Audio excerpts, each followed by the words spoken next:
Welcome back to BaldHeaded Metal, guys. Welcome back to another reaction of The Warning. And you guys told me that they really kind of blown up on the internet by covering Enter Sandman, or the way you said it, a reimagining of the Enter Sandman song from Metallica. So it's going to be interesting to see how they put a twist on this particular song and how they play it differently, especially with 3 band members and not 4. And I'm going to jump into it with an open mind. Anybody who's not aware, when I've done a lot of covers from Liliac and other bands, I don't want an exact copy. I just want an interesting rendition of it, so it captures the spirit of the original while it's also introducing something of its own. Actually, my favorite cover that I can think of is by a band called Kalma, where they did a Thin Lizzy song called Cold Sweat. I loved their rendition of that song, making it a death metal song with the keyboard solo that I thought was really cool. With that in mind, let's jump into and see what we got here and check out their rendition of Enter Sandman.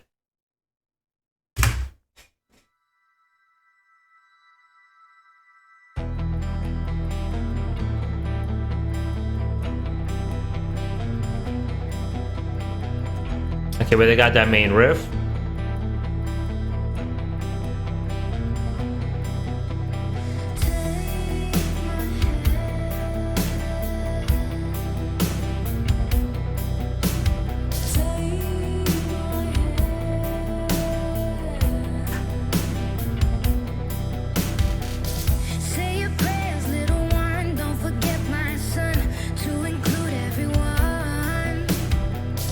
Okay, this is really different, and I have to be ready for that.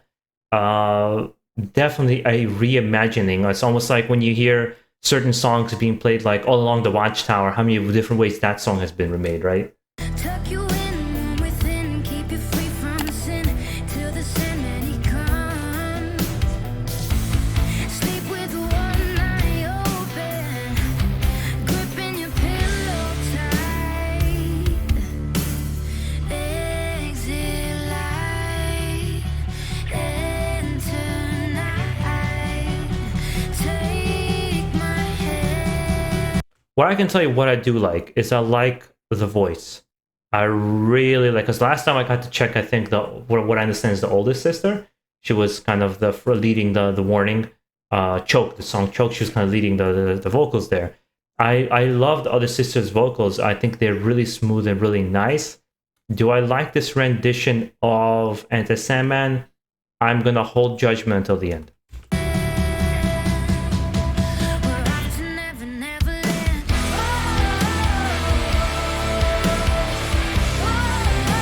We're off to Never Neverland.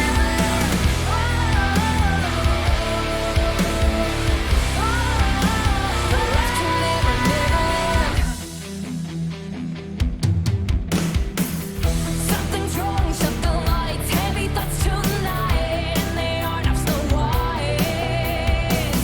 Dreams of war, dreams of life, dreams of dragons fire, and of things that will bind. Yeah. Sleep with one eye open, gripping your pillow tight.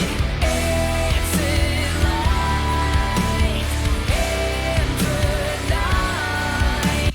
I do like the second part of the song. I did not like that beginning, really smooth and calming part. Not because it's bad. I don't think it's bad. It's actually really well done. Like, for example, if I never heard Enter Sandman, I probably would have enjoyed this more. I wouldn't have that precognition of like, oh, this is what it's supposed to be like.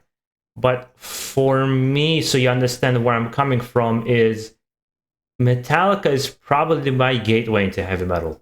I grew up with classic rock as a kid, and the story is in Russia, my cousins would record the European MTV on cassette tapes. And I would get like a stack of cassette tapes as a kid, 3, 4, 5 years old, and they would just stack them to me, and I would go through them. Slayer, Sepultura, Metallica, and a lot of the Slayer stuff, they was a little bit too heavy for me at the time. So Metallica I latched onto, especially the song Enter Sandman, was the biggest gateway for me in many, many ways. Holier Than Thou, Enter Sandman, and oh my god,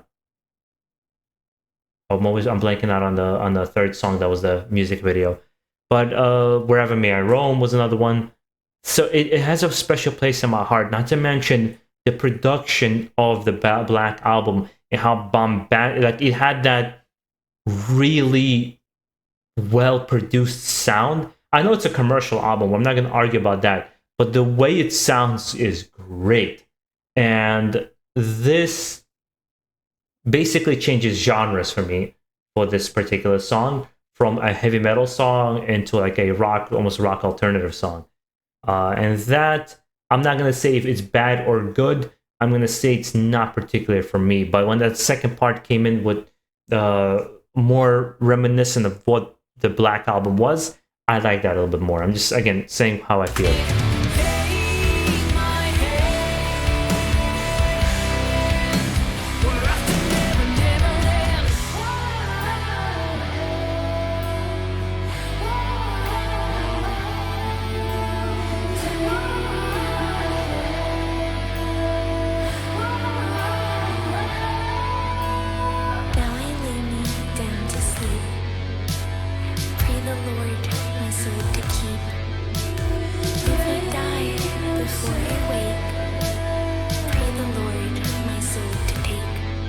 I do like that kind of a creepy, it has a kind of a creepy-ish vibe to that particular part in the song.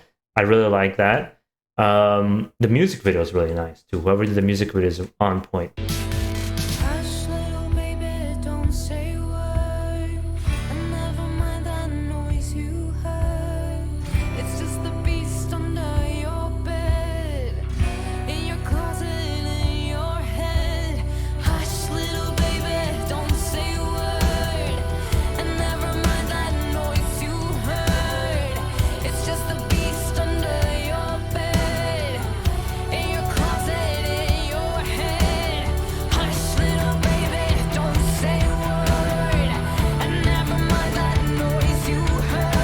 I think that the girl in the middle, I don't know their names. The girl in the middle, she has the most the proper vocals, I think, for this song. I'll put it this way. I like how much they're trying to be playful with this song and do something different and step outside the bounds of what it is. But I'm also can't deny the feeling that it's not something I particularly would listen to again or like. Because, yeah, I prefer it to be a little bit... I feel like they leaned a little bit too heavy on the softer side of the song and focused more on the lyrics and what they meant. That's kind of the approach it seems they went with. So much so there's not as much rock music in this song in general, you know? But I think Metallica with their Black Album have re-released this album so many times because how much it sells, and try to reshape it and rechange it. And how you make a whole album of different bands covering the same songs 3-4 different ways. That, for me, from a Metallica standpoint, that sounds like such a cash grab. I think Metallica lost its path completely to its fans in my eyes. Everything they were is gone. Metallica, Megadeth, in the end Slayer, they've lost who they are. And it seems like it's the same thing for all these bands, is once you get comfortable enough, once you become successful enough, once the fire is not under your butt anymore, they kind of lose that fire. I know, I'm talking about Metallica, where this is the Warning.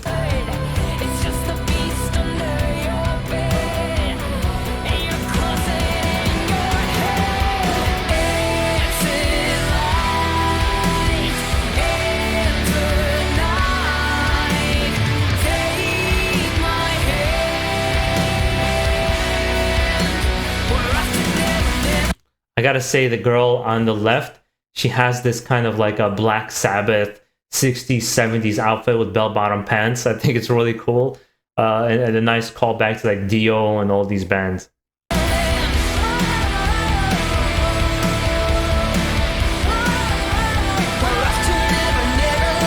She gives me also the vibe of anybody, this is for old school fans here. She gives me the vibes of the main vocalist from Shocking Blue.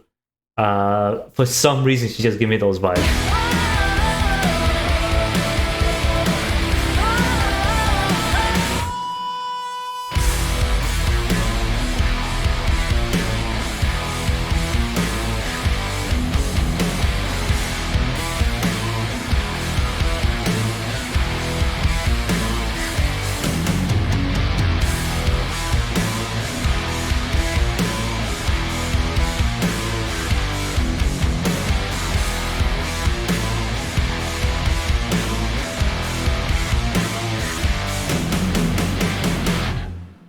See, there they did the kind of the classic right sound, which sounded great. It sounded great. I like I said, I appreciate how they changed up the song. Is just not for me. I'll put it this way. I'll be nice and respectful. It wasn't, because sometimes I have a very visceral response, and I'm like, this sucks.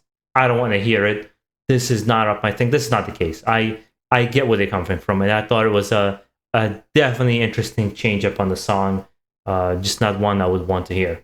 And leaving you guys with that, I'm definitely going to be checking out more of the Warning, because I am already enjoying these girls' whole vibe and attitude. They sound like they have a love for what they're doing, and it's an infectious thing to hear somebody enjoy what they're doing, and you see it in their music and their art and their entertainment, whatever they do. So I'm there on board, thinking I'm going to become a fan of the Warning. So I'll kind of leave it with that.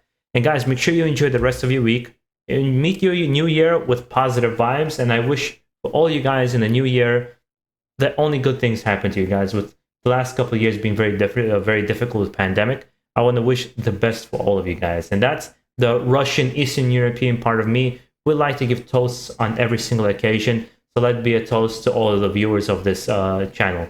Take care, guys, and have a good one.